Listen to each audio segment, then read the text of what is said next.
전 세계에서 유일하게 한국만 만들 수 있는 무기를 너무 갖고 싶었던 노르웨이는 자존심을 내팽개치고 세계 1위 수출품을 한국에 죄다 넘겨버렸습니다. 그리고는 민망함은 아랑곳하지 않고 이 무기를 기어코 차지해버렸는데요.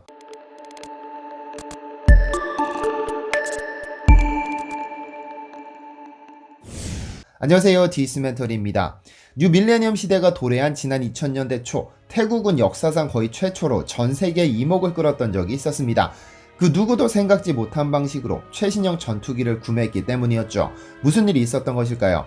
2000년에 접어들면서 동남아시아는 마치 냉전 시대를 방불케 할 정도로 군비를 증강하고자 하는 움직임이 일기 시작했습니다. 중국 때문인데요. 시대와는 어울리지 않는 독특한 정치체제로 변방에 머물던 중국은 2001년 세계무역기구 WTO에 가입하면서 글로벌 사회의 일원이 되겠다고 선언했죠. 이에 따라 동남아시아 국가들은 유례없는 군비 증강을 시작했습니다. 실제로 스톡홀름 국제평화연구소가 발표한 연례보고서에 따르면 2005년부터 2009년까지 5년 동안 말레이시아, 싱가포르, 인도네시아는 각각 722%, 146%, 84%의 무기 수입을 늘렸죠. 당시 동남아시아 국가들이 주로 수입을 증가시킨 분야는 전투기와 호위함 분야였는데 태국은 걱정이 앞섰습니다. 군사력 현대화의 필요성은 절감하지만 신형 무기를 구매하기에는 태국이 보유한 외화가 적었습니다. 한국처럼 1990년대 말 외환위기를 겪었기 때문에 여력이 없었던 겁니다. 외화가 부족했던 태국이 내린 결론은 노후화된 F5 전투기 몇 대를 신형으로 대체하는 것이었는데요. 태국이 후보로 삼은 기종은 미국의 F-16, 러시아의 Su-30과 MiG-29, 그리고 프랑스 라팔이었습니다. 2004년 탁신 친나와 당시 태국 총리는 이제껏 남들이 생각지 못한 방법으로 무기를 구입하고자 했습니다.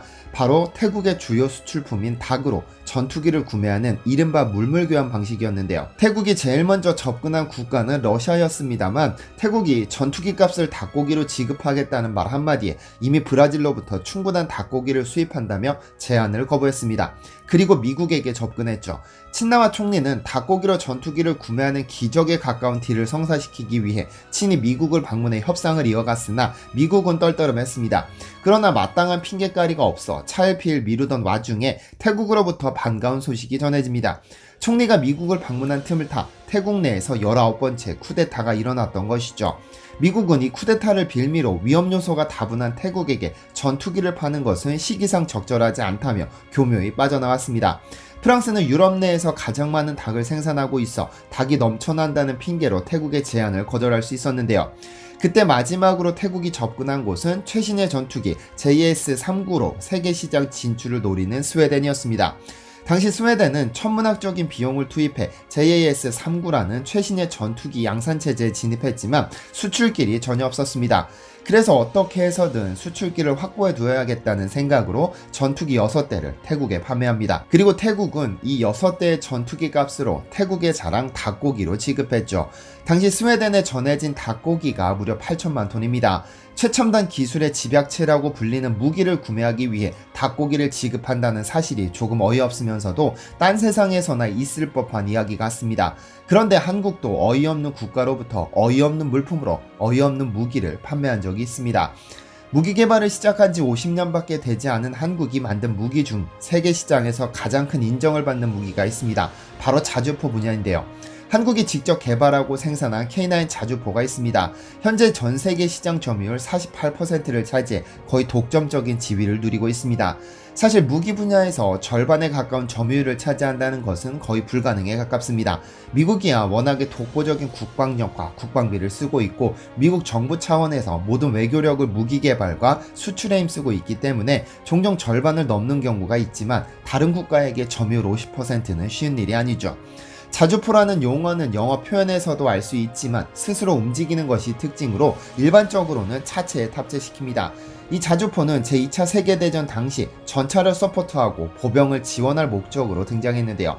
전차의 경우는 강력한 장갑을 무기로 적군의 온갖 공격을 무력화시키고 방어벽을 허물어 아군의 보병을 적진으로 수송하는 역할을 하는 반면 자주포는 전차에 비해 기동성과 공격에 좀 더 무게를 둡니다. 즉 전차는 방어를 위해 자주포는 공격을 위해 개발된 것이죠. 한국은 1970년대에 접어들어서야 자주국방을 내세우며 무기 개발을 시작했기 때문에 미국, 러시아, 독일 등 방산 강국에 비해 상당한 후발주자입니다. 2차 세계대전은커녕 한국 전쟁 당시만 해도 총 한 자루 만들 수 없어 죄다 미국의 도움을 받아야 했을 정도로 무기 빈국이었죠. 그런데 한화 디펜스가 개발한 K9 자주포는 이제까지 한국이 만든 무기 중 세계 시장에서 가장 핫한 무기이며 가장 사랑받는 무기입니다. 국제평화연구소 시프리에 따르면 2000년부터 2017년까지 전 세계 자주포 시장에서 K9의 점유율은 무려 48%로 전차 강국 독일, 프랑스 및 중국을 모두 제치고 절반에 가까운 점유율을 기록했습니다. 1998년 국방과학연구소는 한화 디펜스와 공동개발을 시작해 2년 만인 2000년 한국 독자 기술로 완성했는데 이는 독일에 이어 세계에서 두 번째 성과입니다. K9은 전 세계에서 가장 강력한 것으로 알려진 미국의 팔라딘을 가볍게 넘어섰고 독일의 모든 기술력을 총집합시켜 탄생시킨 펜자허비치 2000과 비교해도 월등한 수준입니다. 여러가지 장점이 있지만 자주포, 즉 기동력을 중시하는 무기인 관계로 최대 시속이 무려 67km에 이릅니다. 자동차에 비하면 느린 속도지만 2톤에 가까운 전차가 이런 속도를 내는 것은 거의 불가능에 가깝죠. K9의 가장 큰 특징은 화력입니다. 목표물 타격을 위해서는 목표물 확인, 좌표 확인, 몸통 회전, 포탄 장전, 발사의 과정을 거치는데 일반 자주포는 이 과정에만 10분이 소요됩니다. 하지만 K9은 이를 자동화시킴으로써 1분당 8발 발사하는 것을 가능하게 했습니다. 탄약 적재량도 48발에 달해 그 어느 전차 부대나 자주포 부대와 1대1로 맞붙어도 절대로 패할 수 없는 어마어마한 화력을 가졌는데요. 여기에 TOT 기술도 탑재하고 있죠. 타임 온 타겟 기술은 15초 안에 3발의 포탄을 연속으로 발사하는 기술로 이 3발은 목표물에 연속적으로 꽂히죠. K9의 적군이 이 공격을 받는다는 것은 이런 느낌일 겁니다. 반경 50m의 살생 반경을 가진 K9을 한 방 쏘면 50m 내에 숨쉬는 모든 생명체는 전멸합니다. 그러나 여기에 TOT 기술을 쓴다면 1분 동안 최대 12발을 쏠 수 있는데요. 똑같은 자리에 12발의 화력이 연속적으로 집중됐을 때 지하는 어떻게 될까요? 어쩌면 지하 수백 미터에 위치한 상부 멘틀까지 전부 드러낼 수 있는 것이 바로 K9의 TOT 기술입니다. 현재 한국은 자체 개발국인 만큼 1300대를 실전에서 운용하고 있을 뿐 아니라 성능을 바탕으로 한 수출 실적도 우수합니다.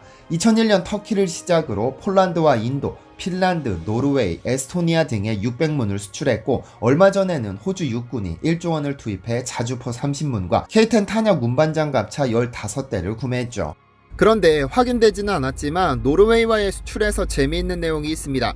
K9의 성능이 알려지자 핀란드, 노르웨이, 에스토니아 등 북유럽 국가들은 너도나도 앞다퉈 K9을 도입하기 시작했습니다. 그 이유는 러시아에 대항하기 위해서였죠. 국제정치학 용어 중에 핀란드화라는 용어가 있습니다. 강대국에 둘러싸인 약소국이 강대국에게 자국의 이익을 내어주는 방식으로 생존한다는 뜻이죠. 핀란드로서는 상당히 자존심이 상할 수밖에 없는 용어인데요. 이 용어를 등장하게 만든 건 러시아로 19세기 초까지 핀란드를 지배했던 스웨덴은 제정 러시아와의 전쟁에서 패하고는 핀란드 영토를 내줬습니다. 이후 제정 러시아의 간섭을 받던 핀란드는 1917년 독립했지만 이후 발생한 제2차 세계대전 등으로 인해 끊임없이 러시아의 공격을 받습니다. 결국 핀란드는 영토의 12%를 러시아에 떼어줄 수밖에 없었고 이후 핀란드의 대외 정책은 철저하게 러시아의 심기를 거스르지 않도록 정해졌습니다. 그런데 노르웨이 역시 핀란드화를 막기 위해 K9을 도입하기로 결정했습니다. 핀란드와 국경을 맞대고 있기도 하지만 러시아가 마음만 먹으면 언제든 핀란드를 넘어 노르웨이까지 공격할 수 있다는 두려움에 K9으로 무장을 시작한 겁니다. 처음 노르웨이가 고민했던 자주포는 현존 최강이라는 독일의 펜자허비치 2000이었으나 가격이 너무 비싸 포기했죠. 그런데 2순위로 생각했던 무기가 K9이어서 심각한 고민에 빠집니다. 대당 가격이 너무 비쌌던 것이죠. 그래서 노르웨이는 한국에게 내고를 치기 시작합니다. 노르웨이의 자랑 대한미사일과 노르웨이의 1등 수출품 고등어로 대금을 갚겠다는 것이었죠. 사실 한국의 입장에서는 대한미사일은 노르웨이의 최첨단 기술을 직접 받아볼 수 있어 굉장한 메리트였지만 고등어는 그렇지 못했습니다. 아무리 생각해도 자칫 태국의 8천만 마리 닭고기꼴이 날 수도 있었으니까요. 어쨌든 노르웨이는 대금의 일부를 고등어로 갚았죠. 그러나 이에 대해서 한화 디펜스도 노르웨이 측으로부터도 정확한 대금 지급 방법에 대해서 공개한 적이 없어 실제로 고등어로 갚았는지 갚았는지 현금으로 갚았는지는 확인할 길은 없습니다. 다만 어느 시점부터 한국 시장의 노르웨이산 고등어가 폭발적으로 증가했습니다. 실제로 한국에 들어오는 수입 고등어의 88%가 노르웨이산이라고 하죠. 2010년까지만 해도 29%에 불과했지만 8년 만에 3배 수준으로 급등해 K9 대금이 실제로 고등어로 지급된 것이 아닐까 하는 이야기가 나온 겁니다. 어쨌든 노르웨이가 고등어로 갚았든 현금으로 갚았든 한국 무기의 위용이 높아지는 것이 아닐까요? 시청해주셔서 감사합니다.